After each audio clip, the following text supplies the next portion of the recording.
Welcome to Adobe Photoshop CS6, Blur Tool, Dodge Tool, Pen Tool, and Type Tool. After completing this unit, you will be able to blur a portion of the image using the Blur tool, lighten or darken part of your image using the toning tools, create a selection using the Pen tool, and add text to your image with the Type tool.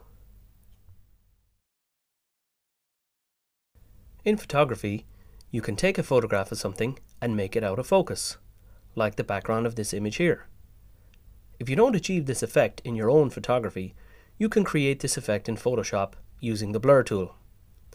The Blur tool is a brush tool with many of the same options as other brush tools. However, this tool does not paint onto the pixels, it simply makes them seem more blurred and softer. Each click of the mouse with the Blur tool increases the blurriness of the selection.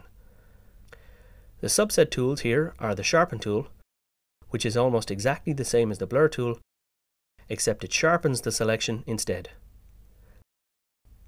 The other tool here is the Smudge tool, which, as the name suggests, smudges the pixels as you paint over them. You can even add color to the Smudge tool by selecting the finger painting option here. We can look at these in more detail in future, but feel free to experiment with them.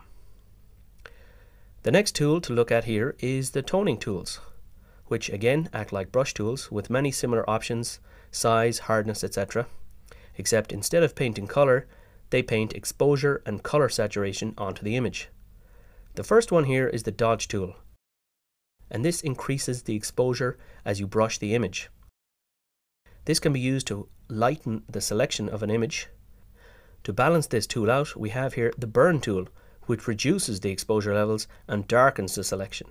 These tools allow you to change exposure levels of specific parts of an image to enhance it. The last tool here is the Sponge tool, which changes saturation instead of colors in the image. You can saturate or desaturate any selection.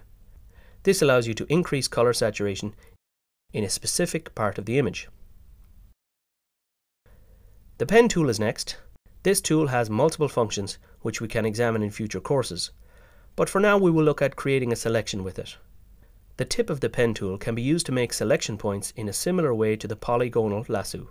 However, this method has more exacting controls over the selection creation. When you create points for a selection to join up with, you can extrude and manipulate the line between the points and create a curvature between the control points.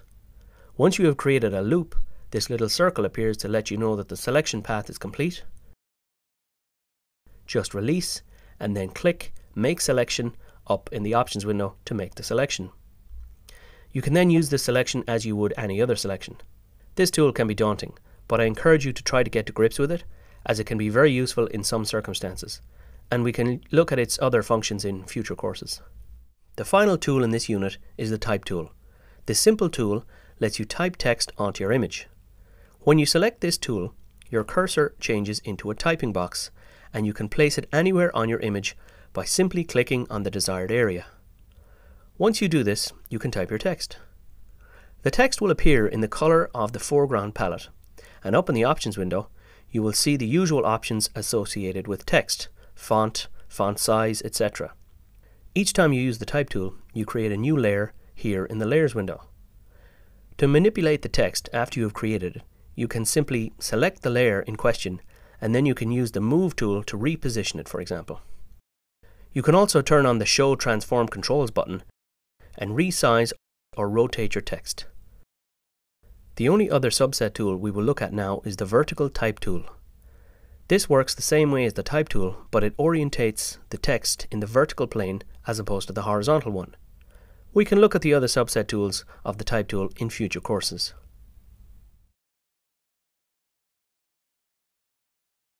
The Blur tool can blur a portion of the image to make it look out of focus. The toning tools can change the exposure of parts of the image. The Pen tool can be used to create a selection in the image. Text can be overlaid on top of the image as a separate layer.